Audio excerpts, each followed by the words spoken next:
Saluton from BA. This is a Rorschach Multilateral update from the 6th of January 2026, a summary of what's going down in the world's major multilateral institutions. We are back after a short break for the festive season, so first of all, Happy New Year and thank you for listening to the show. Kicking off this episode with big news, on Saturday the 3rd, after US forces captured Venezuelan President Nicolás Maduro, the European Union's top diplomat urged everyone to stick to international law and urged calm. She noted that the EU still says that Maduro lacks legitimacy and wants a peaceful transition, but stressed that any solution has to respect global legal norms. European leaders said they are watching the situation closely and have been in touch with US officials. On the same day, the UN Secretary-General publicly criticized the US attacks in Venezuela. He said the attacks set a dangerous precedent under international law and urged respect for the UN Charter. He's worried that rules on the use of force and respect for countries' sovereignty weren't followed. The US says its measures are justified, but details about how it plans to manage Venezuela going forward remain unclear. On a related note, an opinion piece by Hal Brands, written in English and published on Saturday the 3rd on the American Enterprise Institute think tank, argued that while a US operation that ousted Venezuela's president looks like a big win in Washington, it could give China unexpected advantages strategically and rhetorically. The author suggests Beijing might use this moment to portray the US as a dominant power that is willing to impose its will abroad, but not in a justified way. By portraying the US in an aggressive way, China can shape narratives about global leadership and influence and make itself look better, giving the country more room to promote its interests in regions like Latin America and beyond. In some other news, on Monday, the 29th of December, Putin signed a new law that stops Russian courts from enforcing criminal rulings issued by foreign or international courts unless Russia was directly involved or had agreed to the court's authority. This means that decisions from places like the International Criminal Court or tribunals set up over the Ukraine war can be dismissed outright inside Russia. Officials say it protects Russian sovereignty, while critics argue it could block accountability for alleged wrongdoing by Russian leaders and military figures on the global stage. Putin's approach to international law is selective and instrumental, shaped by strategic interests rather than consistent legal commitment. Putin has emphasized state sovereignty and non-interference when opposing Western interventions, while simultaneously justifying Russian actions through alternative legal narratives. Previous conflicts were each framed by Putin as lawful responses to security threats or self-determination claims. Since we mentioned the war in Ukraine, on Tuesday the 30th of December, the US ambassador to NATO questioned Russia's assertion that Ukrainian drones struck near President Putin's residence, saying there's no solid evidence linking Kiev to the incident. The NATO envoy called that narrative into doubt and stressed the need for verified information. The ambassador also cautioned allies against amplifying unconfirmed allegations, noting that disinformation has become a recurring feature of the conflict and can undermine diplomatic channels, public trust, and efforts to prevent further military escalation. On Monday, the 29th, the UN Secretary-General issued a New Year's message urging world leaders to rethink their priorities and put people and the planet ahead of war and political posturing.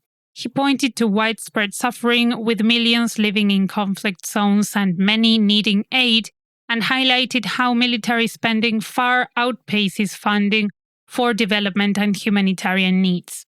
He said the global community has the resources to make big improvements if leaders choose to shift how money is used, and called for more investment in human well-being and peace in 2026. Still on news from the United Nations, on Tuesday the 30th of December, the UN General Assembly approved a regular budget of about $3.5 billion for the organization's work in 2026, after weeks of negotiations tied to a major reform push called UN80. The budget will support the UN's core areas like peace and security, development, and human rights, and ends up slightly higher than the Secretary General's recommendation, but lower than last year's overall funding level. Meanwhile, in the Middle East, on Wednesday the 31st of December, the UN Development Programme called on Israeli authorities to drop plans to bar many international aid organizations from working in the occupied Palestinian territories. They argued these groups provide nearly $1 billion in yearly assistance and are vital to delivering food, medical help, shelter, and other support, especially as winter worsens conditions in Gaza. The statement said restricting access could seriously set back gains made under the ceasefire and put vulnerable people at greater risk. On a related note, on Saturday the 3rd, UNICEF reported that humanitarian channels in the Gaza Strip are under serious strain as winter storms batter makeshift shelters and damaged homes. Heavy rain and cold have made life harder for displaced families, slowing the delivery of food, medical supplies, and other essentials. Aid workers are struggling to reach many communities cut off by flooding and mud, and the worsening weather has added urgency to calls for sustained and reliable access so people can stay safe through the winter months.